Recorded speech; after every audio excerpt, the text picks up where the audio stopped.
My people, sons and daughters of Helgan, this much I vow.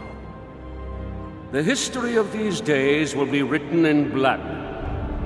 By crushing the armies of our enemy, by seizing the weapons they thought to turn against us, we were fighting for our very existence.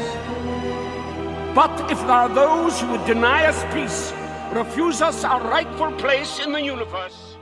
Killzone 2 was probably one of the most hyped PS3 games in a long time, a sequel to the PS2 game that was viewed as a mediocre shooter. How does the sequel fare? Well, here's my review. A spokesman for ISA High Command had this to say on Visari's latest outburst. The dictator Visari plays a martyr while threatening the peace of the universe. Listening to this shit makes me want to break.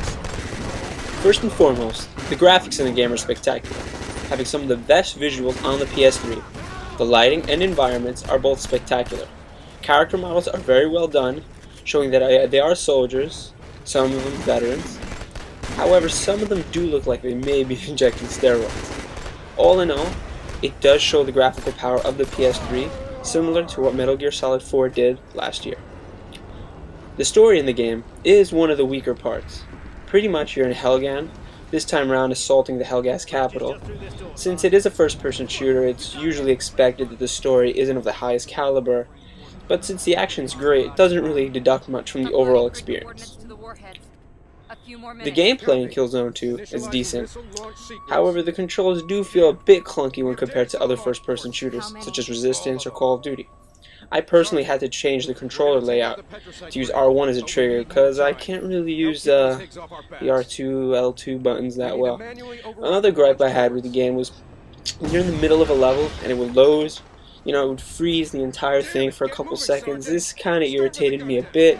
I don't know, it may not bother many other people, but it bothered me a bit. The sound quality of the game is great, and one feels immersed into the game, with brilliant explosions and guns that sound and give the impression of being powerful and destructive. Similarly, the voice acting is well done. However, given the weakish story, it doesn't really bring it up all that much. The multiplayer in the game is probably the biggest draw for many players, and while it's good, I did not like it as much as Call of Duty 4's multiplayer. You're able to choose classes, however, all of them are locked with the exception of the initial one, and they do become available while advancing in rank and collecting medals and ribbons. I would also mention that it's nearly impossible to play with your friends at a public match. The load times are way too long between matches, and the games will go way too quick. I personally can only rank up about 5-6 kills a match, and maybe.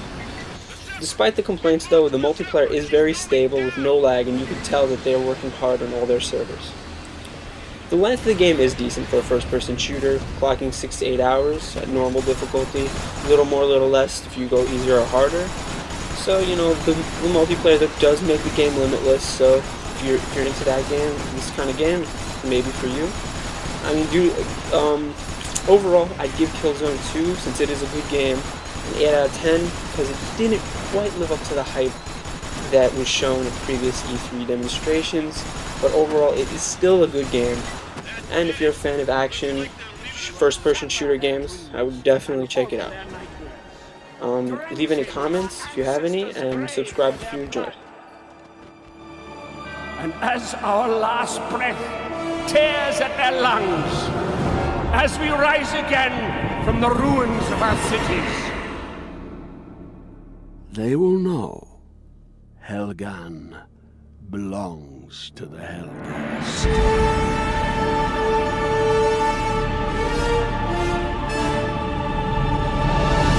Listening to this shit makes me want to break something.